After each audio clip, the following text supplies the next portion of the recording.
And obviously getting to know you after that has made me go, okay, God had a plan and this was all, you know.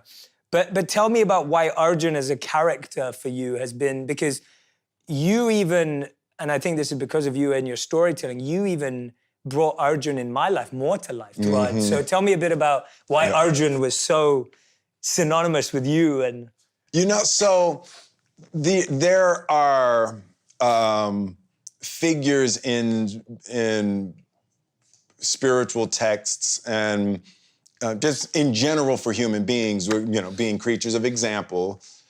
And there's, you know, probably for 5 or 6 years before Arjun, I just was stuck on Abraham. I just loved Abraham's life, right? And I was following Abraham, and on his, you know, on his deathbed, he gets up to wash the feet of the guests in his house. You know, just stories like that, you know, just really stuck with me. So then I started reading about Arjun, and the circumstance that he was in, for people that don't know, Arjun is in a battle. His family has tripped out. He's a wonderful archer. He's the best archer in the world. And his family trips out and take the kingdom. And they're like, you know, they snatch his wife and they're trying to disrobe his wife. And he's looking like, yo, what are y'all jokers doing? Like, and he comes home and he's like, and they seize the kingdom, and he can't believe that they have done this.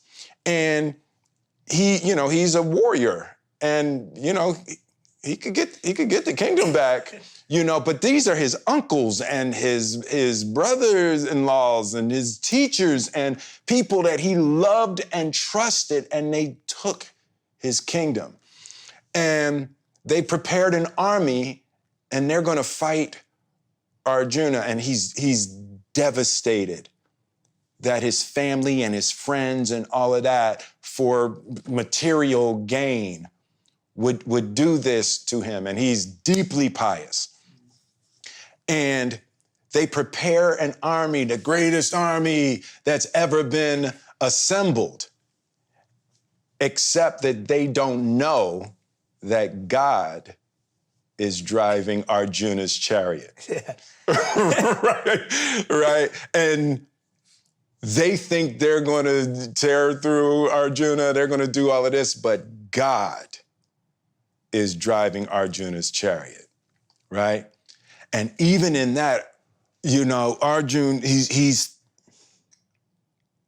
like, how can me killing all of my family be the right answer, right?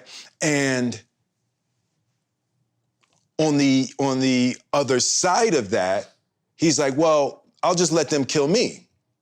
I'm not doing that. There's no version of me going into battle with them. I don't care how wrong they are. I don't care. And as I just got deeper and deeper into that story, it's like, I feel like that all the time, right? I feel like I'm in what Radhanath Swami referred to as a perplexing situation. Always. Always, right? That I feel stuck in a perplexing situation with people I love where there's not clean answers, right?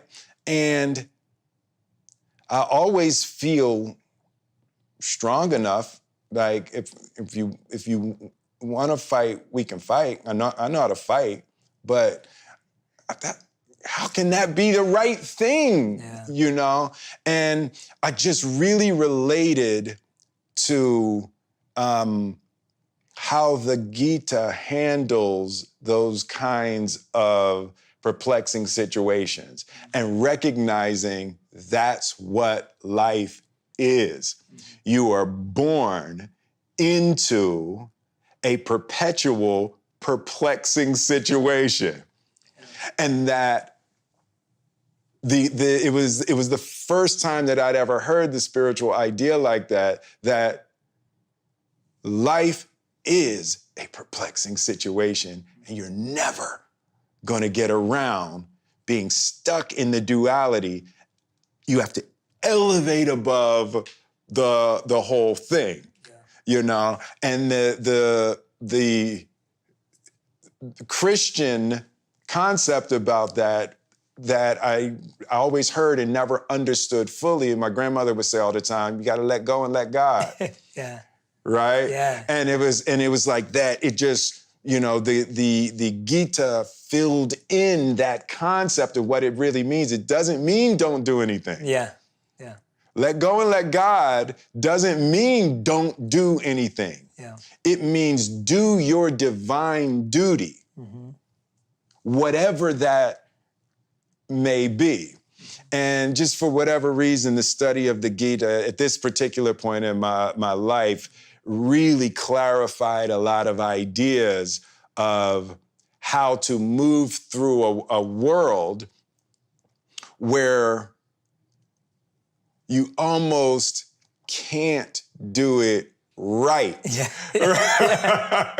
Right? And it's like there's God's playing a practical joke, right? And when you start seeing, you know, that there's a trick in there, you know, and the Gita illuminated that trick for me in a way. I was like, how could I be the biggest movie star in the world, be the best at all of this, and how you not love me? Right? And, you know, how was my family miserable? And it's like, that's the trick. Yeah. You know, that's the practical joke. That's beautifully explained. Because it's the perception of the right reaction. Yes. That's where we get lost, is that for us, going back to what you said at the beginning, you were like, there's no such thing as a bad experience. Right.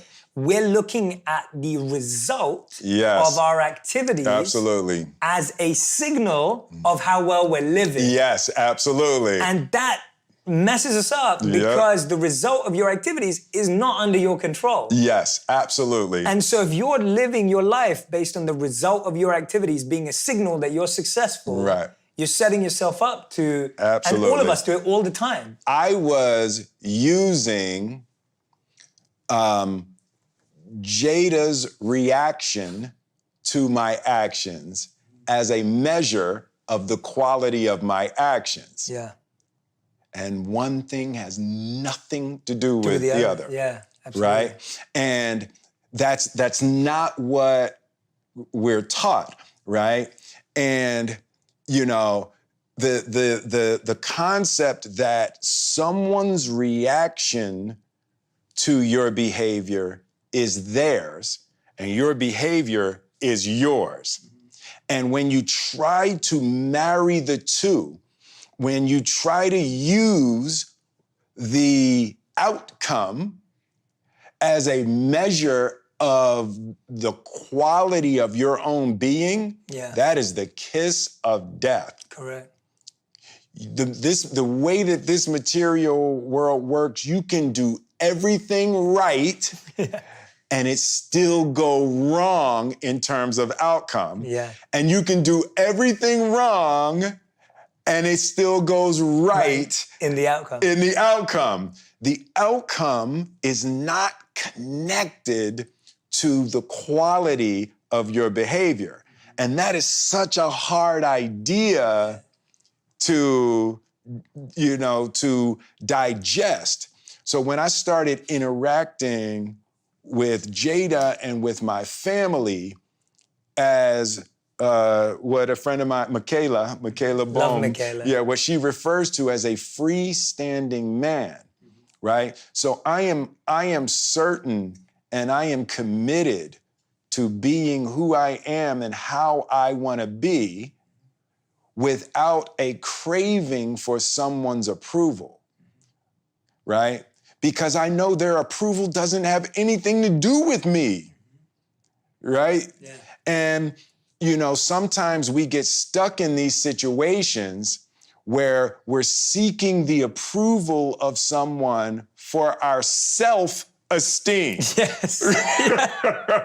Self-esteem is about yourself, right? Absolutely.